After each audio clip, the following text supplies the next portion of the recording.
Now, relax for a while and listen to the music. The Four Cowboys of Apocalypse 2.0.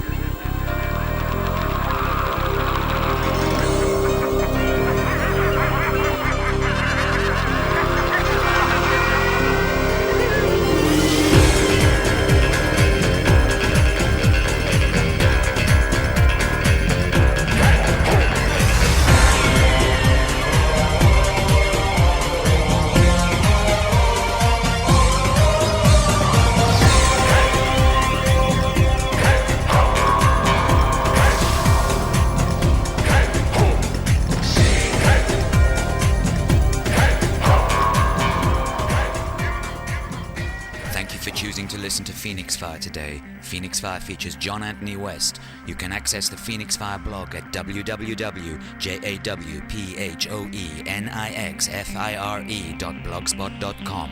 You can learn more about John Anthony West by going to www.jawest.net. PhoenixFire. PhoenixFire number 9.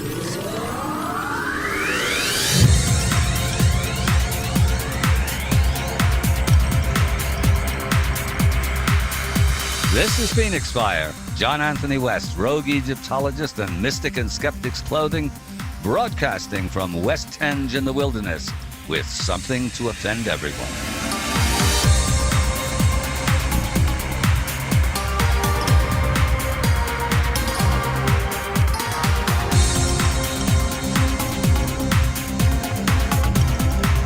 Welcome to the conflagration.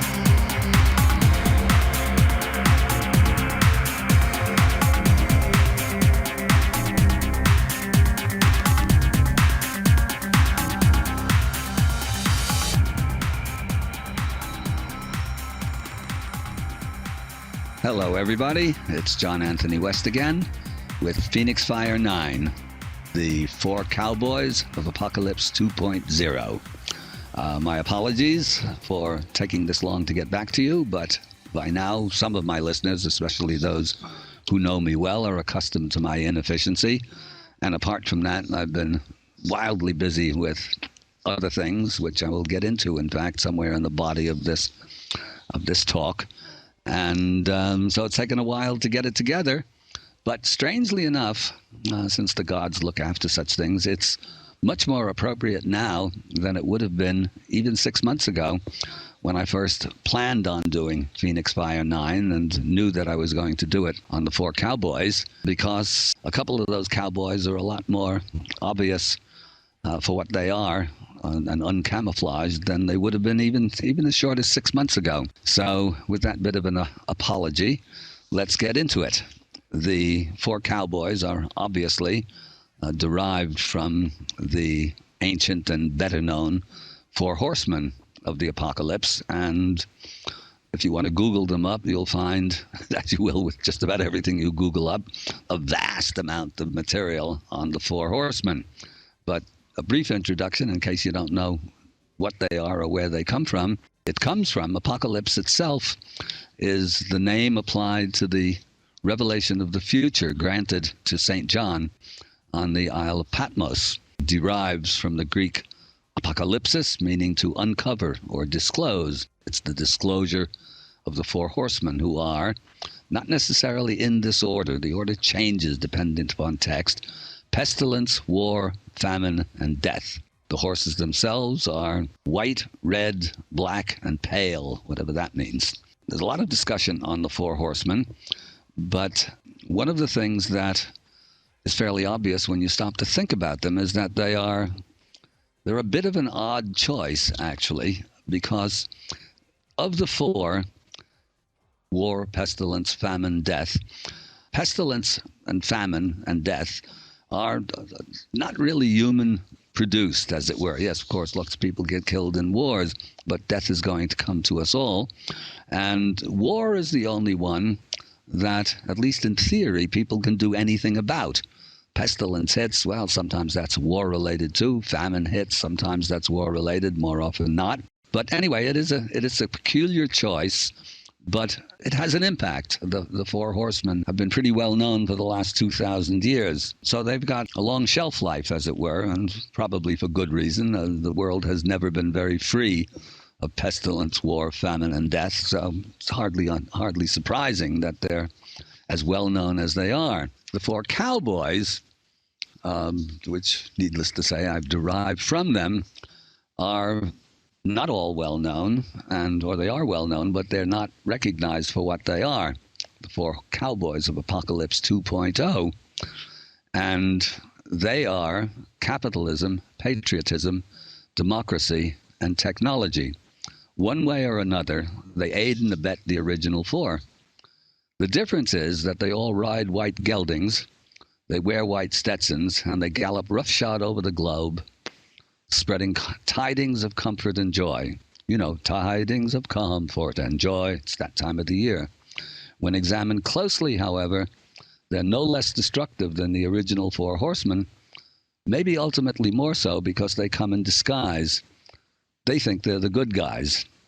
They differ, particularly in that they are all, each one, directly human-based and human-induced. Now, here is, before we get into the details, here is you might say the nutshell or soundbite philosophy behind each one, more or less reduced to a bumper sticker. Capitalism, everything for me, nothing for you. Patriotism, everything for us, nothing for them. Democracy, this is a longer bumper sticker. The dishwashers elect the chef and tell him how to run the restaurant. The hot dog vendors and fans elect the coach and tell him how to run the team. Technology, that's a trickier one, and you'll see when we get into it. The machine trumps the man, or woman, as the case may be. It's just that we'll say the man because it sounds better that way. Loses the alliteration if it's made politically correct and gender neutral. Anyway, when is gender ever neutral? ? And probably, given the situation as it unfolds daily on your television, on your computer screen, on your newspaper, if you still have one to read, capitalism has taken up a lot of our airtime, as it were, or media time, or personal time. So probably, even though my intention initially was to go through the Four Cowboys in a single episode, a single PhoenixFire, in all likelihood, we won't get through all four of them, certainly, and we probably won't get any further than the first cowboy, who's riding the biggest horse at the moment, and most wildly. So let's go into capitalism, and before I do that, in my usual digressive fashion, possibly a little bit of autobiographical detail will go into this. I don't even know if I've, so long between PhoenixFires, I don't know if I've mentioned this before, but almost invariably, particularly on my Egypt trips or people writing to me via my blogs or at my lectures, whatever, people ask me how I got into this, specifically the Egypt work, and depending on who I'm talking to, how glamorous she is and how much time I have, depends upon the length of my answer, but it's sort of appropriate here. And that is that at the age of 13, I knew that I'd been born into a madhouse. Now, age 13 puts us back at 1945, and at that time, not a lot of people recognized that the civilization they had been born into was a lunatic asylum. I knew it. Not too many others did. Dostoevsky knew it a lot earlier. Henry Miller knew it in The Air-Conditioned Nightmare. But to everybody else, it was progress. And in fact, they were firm believers, and many of them still are, in the Church of Progress. But at 13, I knew better. It was a fairly lonely time. By the time I hit 19, I knew what I wanted to do, and that was to be a writer. And there were no thoughts of Egypt back then, or of the esoteric or the metaphysical. I wanted to be the little boy who cried, "The emperor has no clothes." That's what I set out to do. It took a while before I started getting published, but I began by doing fiercely, ferociously satirical novels, plays, screenplays, essays, but all of it was satire. And actually, it took me a long time before I realized, by my own standards anyway, I thought I was doing a pretty good job of pointing out the emperor's nakedness. It took a while before I recognized what society's reaction to such a little child would be. In the Hans Christian Andersen original, a fairy tale, actually, I'm not sure if Hans Andersen invented that himself or he took it over from something else. In any event, because it is a fairy tale, once it has been pointed out the emperor is naked, the emperor retires in disgrace, and everybody lives happily ever after. In real life, it isn't a fairy tale. It doesn't happen that way. What happens is that the empire regroups and gradually works on the project until they succeed in proving that it's the little child that is imaginary and the emperor's new clothes are real. And it took quite a while before I put all of that together, and I wrote it up actually as a little parable, a story that was published originally in Omni magazine. Some of you may remember back in the 70s or early 80s, it was his name, Guccione, who invented Penthouse. It was his way of looking respectable, and he had this lively science fiction fantasy magazine going quite successfully for a number of years. Anyway, my story, The Emperor's New Clothes, continued, was in one of those issues back in the late 70s, I guess. And I have it up on my website if anybody wants to check it out. It's sort of fun, even, 30 years later now. But the recognition that we lived in a lunatic asylum, that we live in a lunatic asylum, was on me very, very early. Actually, I might as well another plug for myself. In the 60s, I wrote a couple of plays, 2 one-act plays that have been done, one of them done all over the place, and one of them done just a few times, and neither of them ever done right. One of them was on BBC TV, but the 2 of them, now that I look back at them, as I said, written, I think, 1960, all in one gulp, in the summer of 1960 when I was living in Spain, Ibiza. One of them, especially the second one, almost 50 years later, it's as satirical and as funny and as appropriate as it was then, but now it looks practically like prophecy. I mean, it's called Barbecue, and it's about a boy who comes home from school with a big box in which is the Phoenix, and the characters around him are not intended to be flesh and blood people. They sort of skirt the edge between archetype, stereotype, and caricature. And the boy is every boy, and the grandfather is a preacher, an evangelist, called the Reverend Graham Crackers. His son is Madison Crackers, and his daughter-in-law is Cookie Crackers, and she is having an affair with a pedant, with a scientist who represents every pedant, and the preacher represents every reverend. His son, Madison, is the height of the business, at the top of the business ladder. He's a consultant's consultant. When consultants don't know the answer, he's the guy they go to. And then the scientist is every pedant. He's working on his PhD thesis, and he also, in his spare time, or also to make some extra money, he drives a garbage truck. And in fact, everybody on the garbage truck has a PhD. So you could see where this leads. And anyway, the little boy finds the Phoenix, and most of this short play, maybe 45, 50 minutes, is involved with everybody arguing about whether or not there's a bird in the box. And the Reverend says there can't be because there's only one Phoenix and couldn't have got onto Noah's Ark. And the businessman says, well, no, it couldn't possibly be the Phoenix because that's worth a lot of money and nobody gives away anything worth a lot of money. And the scientist says, well, we should subject this bird to extensive laboratory tests to determine whether or not it's possibly a Phoenix. And anyway, in the end, the Phoenix burns. The wife, who's every wife, sweeps the ashes off the terrace because she doesn't want a bunch of ashes dirtying up her terrace, and that's the play. But over the course of the body of the play, at a certain point, the phone keeps ringing and nobody knows the answer.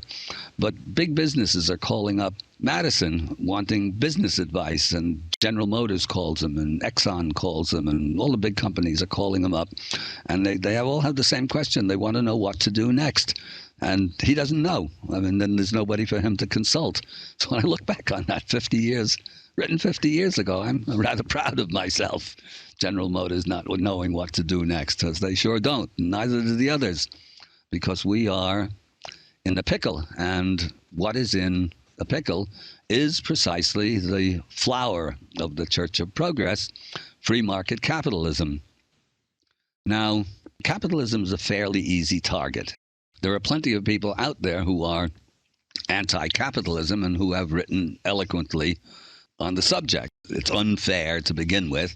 It makes the worst people out of our human bunch, it makes the greediest, it gives them an edge on everyone else because not everybody is motivated entirely by greed. But if you are motivated entirely by greed and you're sufficiently ruthless, you will claw your way to the top of the bunch.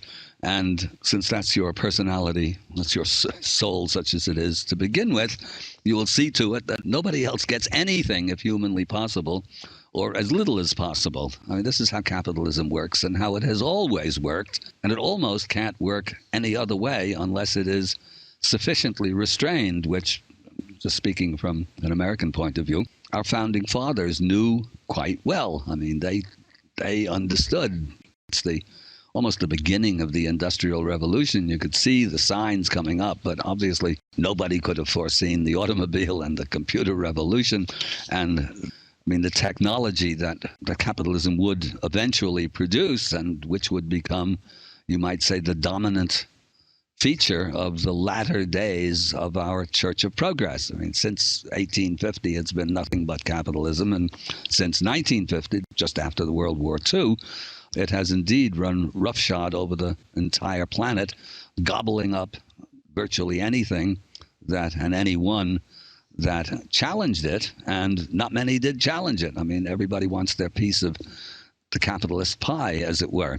Even the anti-capitalists take for granted the premise of capitalism, which is that money is the only thing that counts. In other words, our lives, Marx felt exactly the same way. What does he call his dialectic materialism? That it's material concerns that distinguish human beings from apes and tyrannosauruses and the rest of the organic world. And because only human beings are greedy. Almost no other animal, fish, insect simply just acquires more than it needs. Should be fairly obvious. We'll get into this later. Virtually all other economic theories are based upon the same illusory premise. And yet people tend not to think of capitalism as an idea. And yet it is an idea. When you stop to think about it, again, really, the idea is that more is better, and the more you own, the more you buy, the happier you'll be, which is, of course, that's also an idea. You don't have to believe that.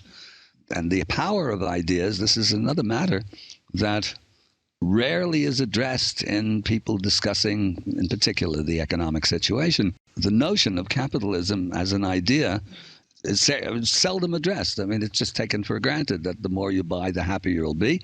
If I get a chance, I'll get into some of the economic pundits and the tizzy wondering how long it's going to take, or if it's going to happen even. But no, they wonder how long it's going to take for the situation to become what they call normal. Normal being a feeding frenzy in which everybody is storming Walmart, trampling over the employees in order to get at the cheap products. This is taken for granted, and it's called normal. It doesn't have to be normal. It's not normal in the rainforest of the Amazon. It wasn't normal in ancient Egypt. It is not normal among the Aborigines of Australia. It's not normal. It's Western, and it's the central underlying philosophy, if you can call it that, of our Church of Progress. But the power of ideas is worth discussing in some detail. There's a famous line, probably all of you know it. You might not know who said it. It's Victor Hugo, the French writer of the 19th century, where he said, there's one thing more powerful than all the armies in the world, and that is an idea whose time has come. Everyone's heard that. Well, Hugo, good Victorian that he was, seems to have not taken into account that that idea whose time has come can also be a very bad idea. Good Victorian that he was. I don't think that occurred to him. It's not implicit or explicit in his line about the armies. But if you stop to think about it, again, you see very quickly that an idea whose time has come can be a very bad idea. Hitler, for example, was definitely a bad idea. Fascism, definitely a bad idea.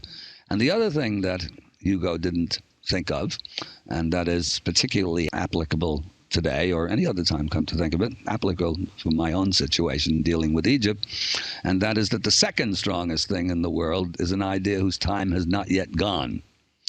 So getting rid of the idea that has not yet gone is as important in order to, let's say, clear the way for the idea whose time has come than the idea whose time has come itself. Without clearing the way, there can't be the new idea. Well, in this case, capitalism was a new idea, actually not that long ago, but capitalism in its modern form goes back really only to the Industrial Revolution. Before that, there was no shortage of the rich steamrolling over the poor, for sure.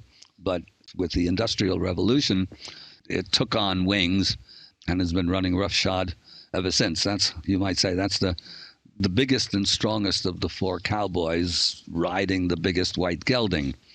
And now, as we see, because we're watching it in front of our nose, even 6 months ago, he couldn't have said this, but we see the system crumbling in front of our eyes. We can see it happening, and this is, at least in terms of the planet, not a bad thing. Capitalism is bad for the planet, and in fact, empires are even worse for the planet, and we're watching the, let's say, the central force of capitalism, of world capitalism, the United States, the Empire America, and we're watching the American empire crumble. As I said, this is going to be very painful for an awful lot of people, unfortunately, but it's good for the planet. Capitalism itself, the idea that more is better and everything is best of all, and to hell with you, is an idea. It was an idea whose time had come. It is now an idea whose time is up, but it has not yet gone, and it is not going to be easy to get rid of that idea, but it is in the process of self-destructing, and it's a very interesting process to watch, and to watch it happen in detail. And before I go on even a little bit further than this, it's based, of course, upon a certain economic theory, though you wouldn't know it. Actually, my degree, such as it is from Lehigh University, is in, of all things, business administration, and it is in economics. Oddly enough, again, a little bit more of JAW prophecy. When I went to school, college at age 17, I didn't know what I wanted to do, and like all the other nice little Jewish boys, I was going to take over my father's business. But when I actually got into business administration, the first 2 years were just Geology 101 and all the other rubbish you take for the first 2 years. I spent most of my time partying. When suddenly the business administration courses started, I was absolutely flabbergasted. On my father's advice, I was going to major in accounting, and suddenly I found myself taking courses called finance and marketing and business law and statistics.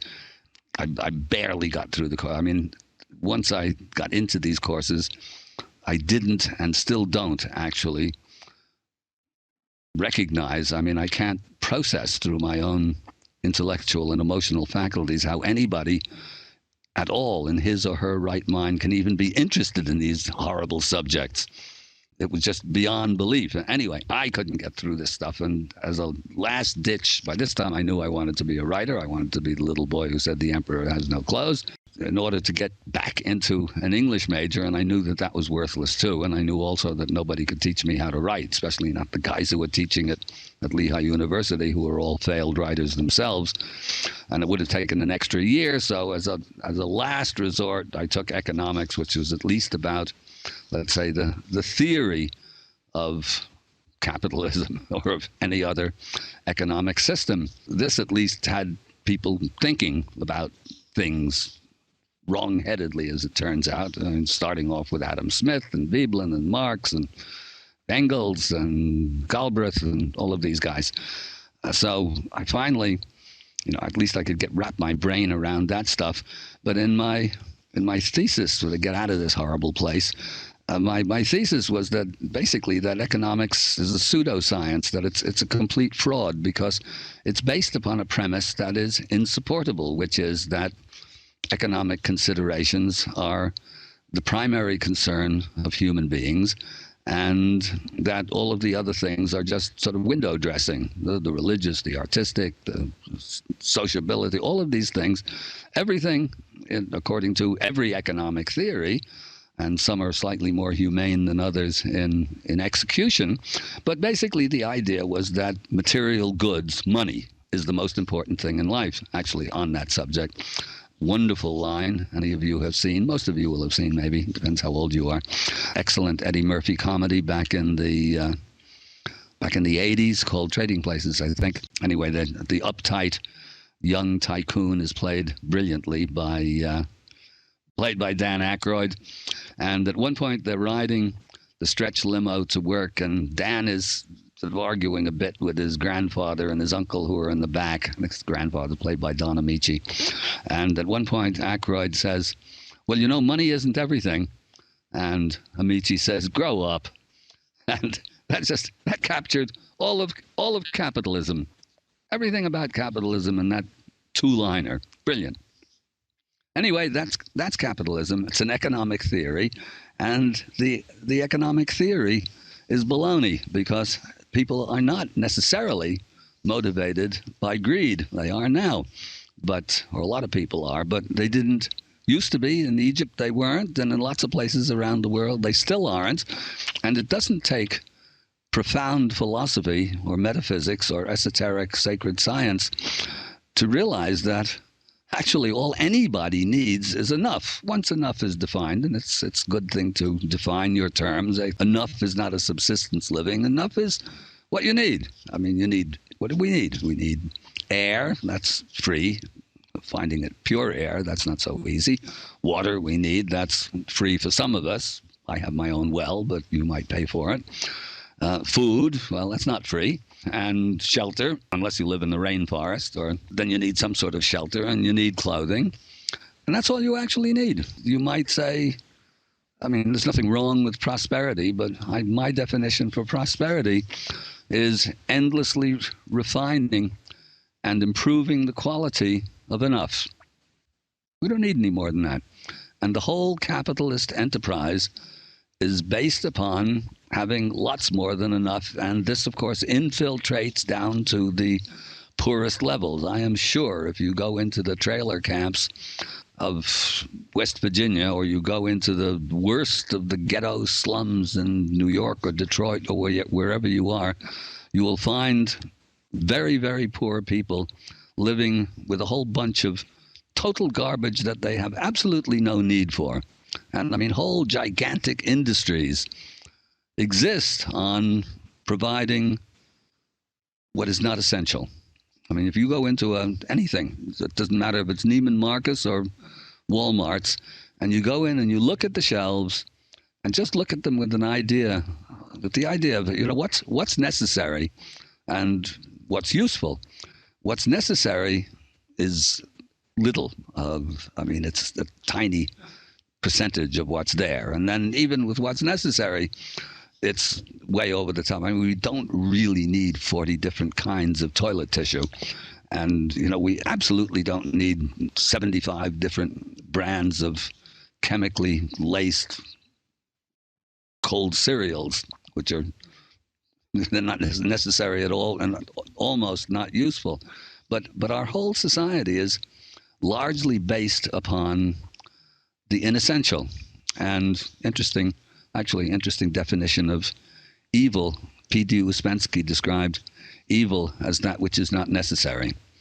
So capitalism is, you might even say, it's the philosophy of the unnecessary. We are seeing the fruits of untrammeled capitalism now falling to the ground, and this is not a bad thing. As I said earlier, I'm rather pleased with myself in my new role as prophet. I never set out a shingle to be prophet, but actually this is good in a way, because prophets rarely get paid for their work, and so it all fits. But even in that little essay, that little senior essay that I wrote on economics, the whole argument was that it was based upon false premises, that as soon as or if people's ideas changed, then the whole economic system will change with it, and has to change with it, because when ideas change, everything changes. This takes me to a point where I think it's a good idea to break it and put in the first of our ads.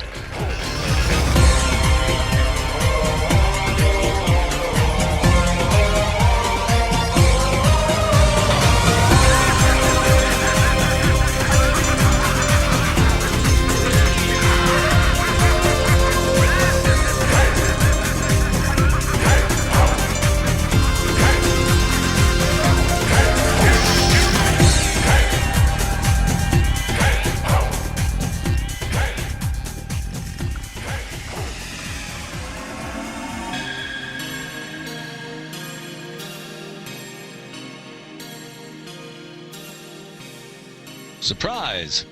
Until we find sponsors for our dedicated ad space, it's still John Anthony West, here to tell you about my personally guided magical Egypt tours. There's a fascination about Egypt, a glamour, a romance. On my trips, people tell me they've been dreaming of traveling to Egypt since early childhood. There are other wonderful sacred places in the world, Gothic cathedrals, Mayan pyramids, Islamic mosques, Hindu and Buddhist temples. But there is nothing anywhere that matches the grandeur, power, and perfection of Egypt. Yet unless you see Egypt through symbolist eyes, you've not seen Egypt at all. For it is only the symbolist interpretation developed by the brilliant philosopher, mathematician, and alchemist R.A. Shvalad that makes sense of the Egyptian experience. Where establishment academics see only a bizarre, architecturally accomplished but still primitive civilization, Shvala saw and proved that it was based upon a profound and sophisticated sacred science, a science of cosmic principles. One wonders how people come back from Egypt and live lives the way they lived them before, wrote Florence Nightingale back in 1850. The answer is, they don't. 2 weeks in Egypt and you will understand the difference, finally, between true civilization and progress. For detailed information, see my website, jawest.net. Click on Magical Egypt Tours. These are one-of-a-kind trips. There is nothing like them. We find ways to avoid crowds. We meditate in the Great Pyramid. We get into places other people don't get into. The food is great, so are the hotels. The price is remarkably competitive. Just remember, if you don't see Egypt through symbolist eyes, you don't see Egypt at all. PhoenixFire.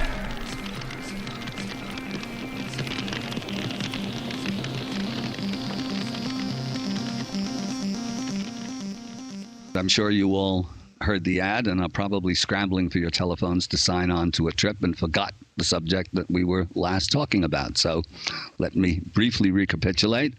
The idea was an idea about ideas, and the statement was, when ideas change, everything changes. Now, to get back to capitalism as an idea, here is a favorite quote of mine, not fairly recently. I don't have the exact ref down, but it was in the New York Times, and it was actually the quote of the day.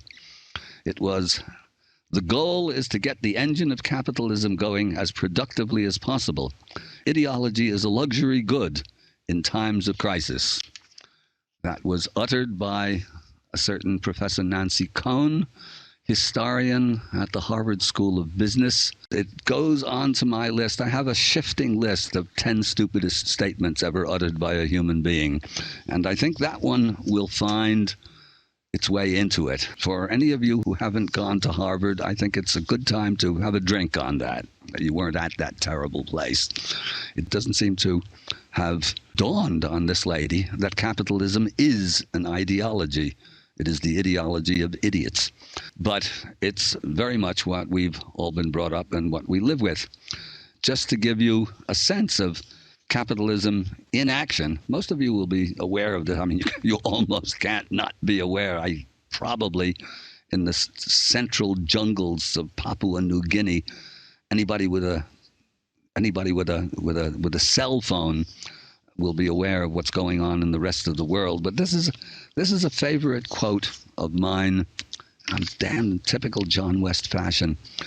I did not put down the reference, but it's okay. I would just like to give credit when credit is due.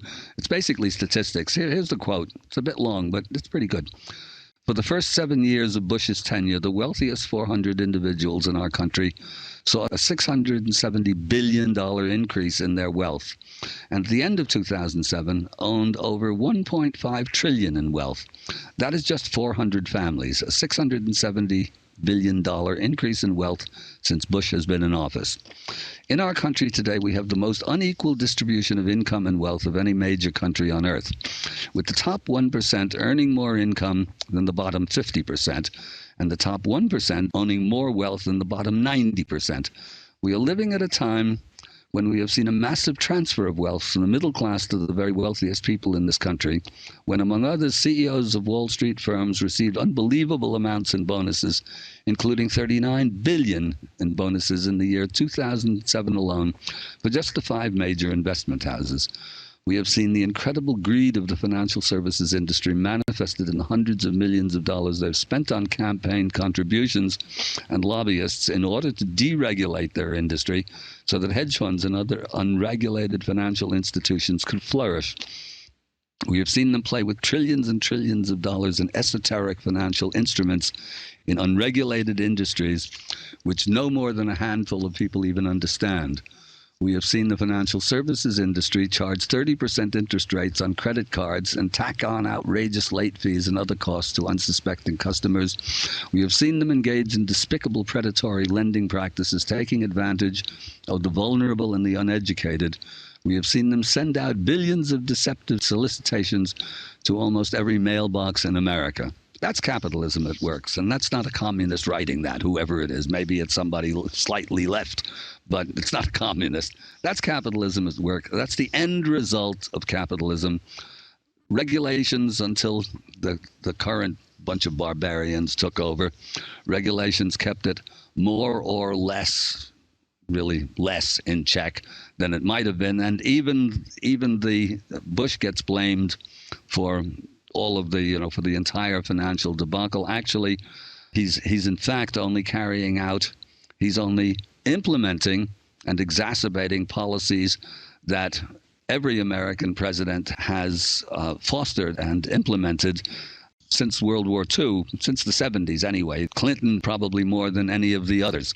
So Bush is only the last and the worst of a bunch of people who are making it that much easier for the very rich to make even more money and the poor to not make a living at all. That's capitalism at work. Another quote, actually, that the dangers of capitalism were apparent to a lot of intelligent people living quite a while back. Here's a nice quote. I believe that banking institutions are more dangerous to our liberties than standing armies. If the American people ever allow private banks to control the issue of their currency, first by inflation, then by deflation, the banks and corporations that will grow up around the banks will deprive the people of all property until their children wake up homeless on the continent their fathers conquered. Thomas Jefferson, 1802. So it's not as though people didn't know. It's that people didn't care, and the people who run the government, who have always been the money people, have seen to it that nobody cared and that nobody kept them in check.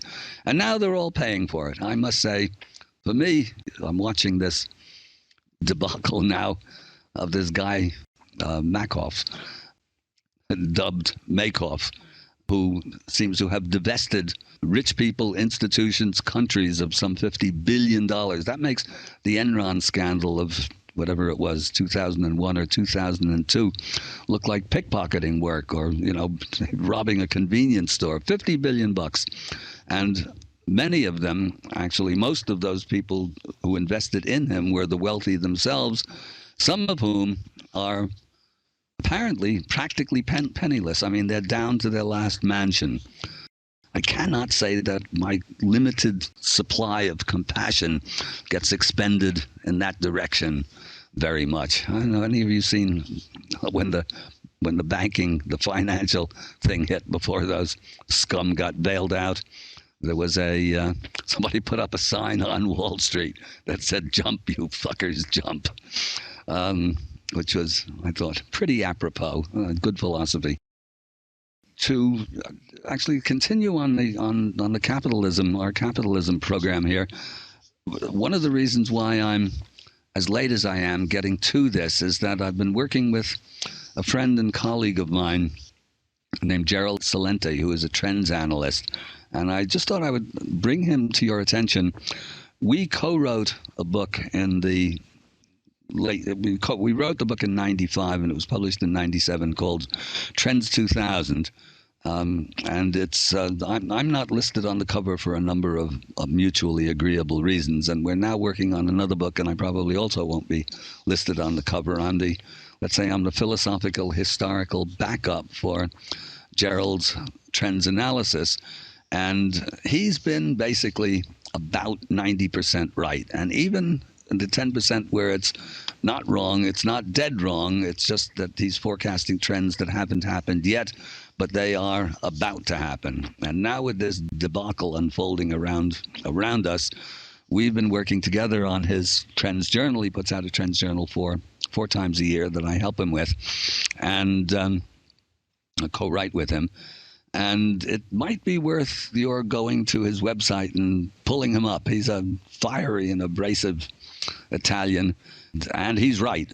A year later, last year, he forecast, he even took out a domain name for the, they call it the Panic of '08. Sure enough, we're in the middle of the Panic of '08.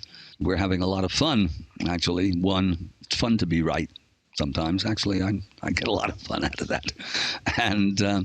And we're watching this stuff going on, and we're watching these people, the people scramble. A good line of Jerry's is that the people who didn't see it coming are now telling us when it's going to end and what to do about it. Anybody who trusts any of those people who did not see it coming and listens to them for advice on the economy or on anything else is living in a state of serious self-deception, which unfortunately includes our newly elected president, having promised to change everything, has gathered around him a coterie of experts in not changing anything, but rather those who brought on the debacle themselves. So if you think it's going to get better in a hurry and you listen to Paulson or Bernanke or any of those other wankers telling you that it's going to stop, it's going to bottom out soon and next year we'll see an improvement, or the year after that we'll see an improvement. Jerry says it isn't, and I say it isn't. It's over. The Empire America is coming to an end, which is, as I said before, a good thing for the planet, but not for an awful lot of Americans. And it's even a bit refreshing to see that the very wealthy are getting hit by this as well, the ones who brought it on. And as I said earlier, I don't have much compassion to spare for them, but they're getting hit pretty hard too. I think probably the old money is still fairly safe. So this is what's happening, and capitalism is on its way out. We've been following this now for about Jerry all along, but me closely the last year. Somewhere in July, they were still saying, they being Bernanke and Paulson and all the pundits and Wall Streeters and the people writing on Bloomberg, with very few exceptions, were saying the fundamentals are sound. By October, they were agreed there was a recession. That was okay. You could use that word now. And the question was how deep the recession would go and when it would end. But nobody was mentioning the D word. Depression. Salente has been talking about depression for quite a while now, and this is what's coming up. Jerry forecasts with me implementing it. What's coming up he calls the greatest depression, because it's actually going to be worse than the Great Depression, particularly in America, for a variety of reasons that I won't go into on this radio show. There might not be quite the same level of unemployment, but there might be as well. The unemployment figures, in case you don't know it, are absolutely cooked. They're supposed to be 6.7%. That doesn't include the people who stopped looking for work. It doesn't include the people who have two jobs just to keep going, and then one of them loses a job. It's a depression coming up, and it's the greatest depression. What follows after that, according to Jerry, is revolution, real revolution, off with their heads. Might not bring back the guillotine, which is fairly labor intensive, but there's going to be hell to pay when, another Jerry line, when people have nothing left to lose, they lose it. And the first signs of real unrest are coming up now. They're all around the world. They're here in America. Whether or not the government in its fascistic way, and it has certainly got this in mind, is able to clamp down on it, whether or not, let's say, the National Guards and the troops will actually obey their masters. The detention camps apparently are secretly set up, but it's a wide open secret. Probably most of you know about this. They're all over the country. It becomes a question of when there will be uprisings, but how violent they will be is impossible to predict. What the reactions of those who are supposed to be the riot police, what their reactions will be is difficult to forecast. You can't be sure of that. Armies are, as a general rule, pretty docile, but over the course of not so very long, there have been instances where the army itself revolted against those who were telling them what to do, and the police sometimes do that too. It happened fairly recently. It happened in Afghanistan not too long ago, where the army refused to obey the orders of CIA-led. I'm not sure what that. I have it down in a file somewhere, but I'm not 100% sure. But the situation has often been, by those who have a little clear vision, has often been compared to the fall of the Roman Empire. Now, among the many reasons why the Roman Empire fell, it was the plague of Justinian in 460. There are all sorts of things. And again, you don't get much of this stuff in history books. You have to dig back. But one of the reasons why the Roman Empire fell is that its army was not made up of Romans. There were almost no Romans in the Roman army. The troops almost all came from the outlying conquered countries. They were the barbarians, a word which initially didn't have a particularly pejorative significance. It simply meant, I think from the Greek, I believe, it meant a foreigner, an outsider. Well, the American army is actually made up of domestic barbarians in that sense. In other words, they are the disenfranchised, the minorities, the poor kids who can't get jobs anywhere. There is, of course, a percentage, I don't know how substantial a percentage, of jingo jackasses who just want to get out there and kick ass. But most of them are just poor kids who joined thinking they were going to get an education. And, they're getting an education in Iraq and in Afghanistan, all right. In part, they're learning that they shouldn't have joined the army.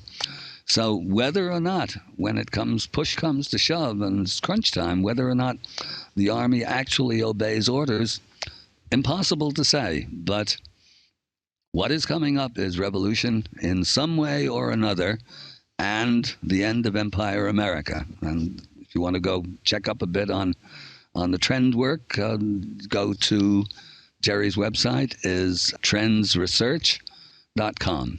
TRENDSRESEARCH, trendsresearch.com, and you can Google up Celente, CELENTE, and see where we're coming from and why this PhoenixFire 9 is as late as it is, and I don't apologize for it. Anyway, by and large, what we see going on now with the bailouts and the buyouts and all of this rigmarole, these things are not going to work. They're just going to impoverish the country even more. And, of course, instead of letting the tyrannosauruses die, since the tyrannosauruses run the government and are the government, they get bailed out. Put another way, it's bad enough when the foxes guard the hen house. We've always had that. But when the government demolishes rather than fortifies the hen house, it's adios chickens, unless via some miraculous, unthinkable chance Darwinian mutation, they suddenly acquire sharp teeth, which would be as miraculous and unthinkable as any other chance Darwinian mutation, come to think of it. So let's stop this here now. It is now time for the second obligatory advertisement. I will be back with you shortly.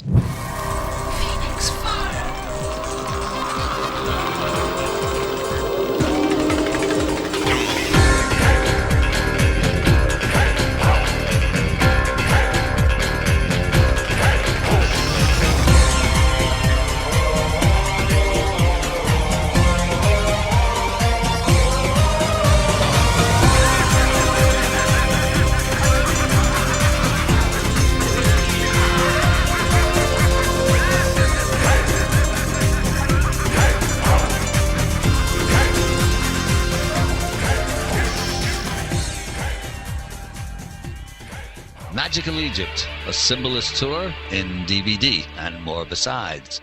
if you can't take a trip to Egypt and experience it firsthand, well, you can't.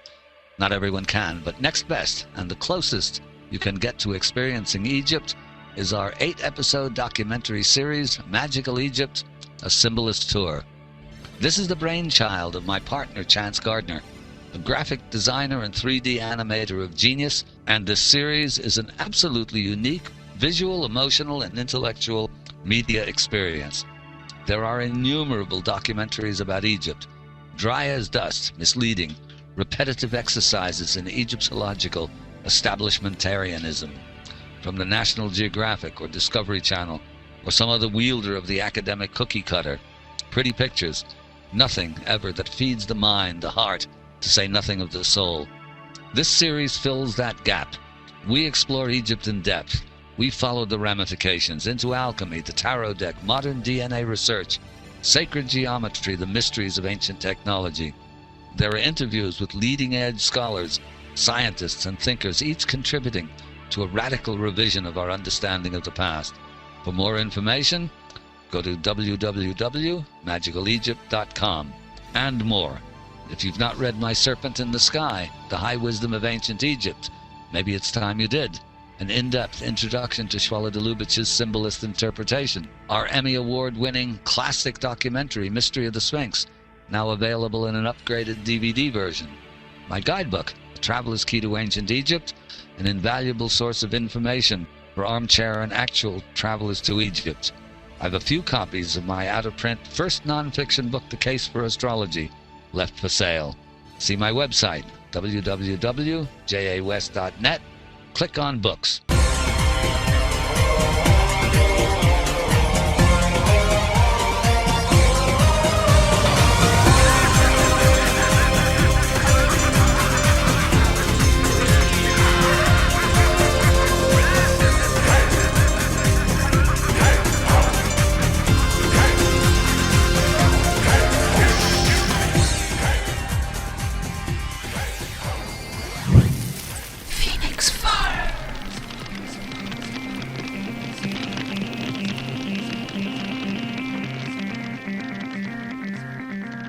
Hello again. We cut off on a Darwin insult, and there will be lots more of those to come in a full-scale Darwin rant coming up somewhere after the Four Cowboys, and a little bit more coming up now in our capitalism episode. Back to capitalism. If not capitalism, what are the options? Eek! Communism. Actually, it's the same underlying principle, except that the government owns and does everything, including all the thinking. In the original Marxist utopian scenario, the government is benevolent as opposed to the greedy, unrestrained capitalists. In real life, of course, there's no difference between the two. And Marxism is, in its own way, a utopian notion. Stalin and Mao, for example, did not carry utopian passports. But communism is dialectic materialism. It's the same basic philosophy, if you could call it a philosophy. Socialism steers an in-between course, often, especially in small, prosperous, more or less homogeneous countries, Norway, Sweden, Denmark, Iceland, relatively successful. It works all right if it works in a town. It works in small towns or something of that sort when the situation is when people know each other and when people have something of a common aim, and that common aim is not making as much money as they possibly can at the expense of everyone else, it can function pretty well. Of course, on the downside, those countries also have some of the highest alcoholism and suicide rates in the world, but that's not the fault of the socialist structure, at least not directly. Though that, too, is to some extent idea-based. Socialism is idea-based, and it is based upon materialism as a pseudo-philosophy, not just as a way of life. Now, you look back now at materialism, and you see that it's a pseudo-philosophy supported in general by the entire Western scientific establishment. In other words, backing up the philosophical backup, or you'll call it the scientific philosophical backup for materialism, is nothing but the pseudoscience of Darwinism. Some of you, probably most of you, will know who Richard Dawkins is, and you might know who Daniel Dennett is, philosopher. They are, Dawkins and Dennett together, I call them the self-appointed co-commandants of the latter-day Darwin-Jugend. But it was Dawkins who came up with the memorable quote, and sometimes you have to parse the language. I do this with Gerald Salente all the time, to dig out the inner meaning. It was Dawkins who said, commented and saluting Darwin for having made atheism respectable. That's Dawkins's word, respectable. But this is interesting because that has nothing to do with science, Darwinian or otherwise. Respectable is a value judgment. And since the whole of evolution is supposed to be based upon survival value, in other words, upon certain organisms who are more fit surviving and organisms that are less fit not surviving and going under, respectability plays, as far as I can see, no role in that. Nobody has ever discovered as yet a respectability gene. It does not aid or impede survival. So it's very odd. Why should Darwinians care that Darwinism is respectable or atheism is respectable or not? Obviously, whatever the crimes, and they are numerous, of organized religion, respectability doesn't play a role in that. People have survived up to now as well as they have with some sort of a religious belief behind them. And now that that belief is dying, they're not necessarily evolving, or they're not necessarily surviving any better. And in fact, in most of the countries where there are too many people surviving for the land to handle, most of them still carry on their, unfortunately, degenerate religions. In any event, respectability should play no part in a Darwinian scenario. It should be quite clear. And even survival value is a linguistic fraud. I mean, how can you prove a value scientifically? You can't measure it. You can't predict from it. You can't measure it. So even the language betrays them. But as I said earlier, I will get into that in much more depth in the Darwin PhoenixFire. But all that can be said for materialism is that it is actually a philosophical house of cards, but with reinforced concrete foundations firmly embedded in a quagmire. And that quagmire is nothing but Darwinian evolution. In real life, what capitalism does is that, as an idea, it metastasizes into intellectual, emotional existentialism on the one hand, hence all those suicides and the existentialist despair of the mainly French existentialist writers, Sartre, Beckett, Camus. But it also metastasizes into the rampant consumerism that is bringing on, that is committing slow suicide, or not so slow suicide, actually, on the other. It's the latter, the rampant consumerism, that actually allowed American-style capitalism to turn into the dying monster occupying all our headlines. But, as we mentioned earlier and discussed at considerable length, if the ideas change, everything changes. If, forced to or otherwise, vast numbers of people obsessed with obtaining and buying ever more useless and stupid material goods were instead spending what little they had on basic needs and got to like the idea, the whole debacle would not have happened, and will not happen, and will not continue. Bailout or bailout, its time is up. Capitalism will be, pretty soon, a dead issue, Harvard historians notwithstanding. So that's about it for capitalism, everyone. Thank you very much, and a Merry Christmas to you all. If you're going to buy presents, remember, get them something useful. A case of vodka, for example. The kids can't drink the vodka, you drink it for them. And until the next time, when we will be dealing with our other three cowboys, patriotism, democracy, technology. Until then, goodbye.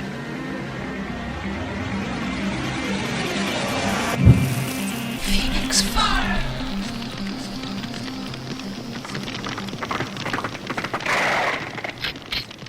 Relax for a while and listen to the music.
Show notes available at www.jawpenixfire.blogspot.com.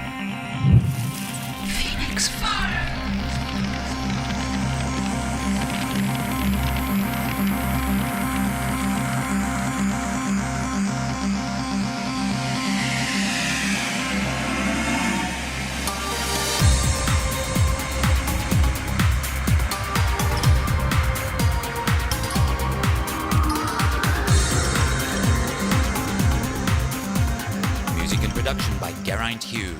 www.thepodule.com.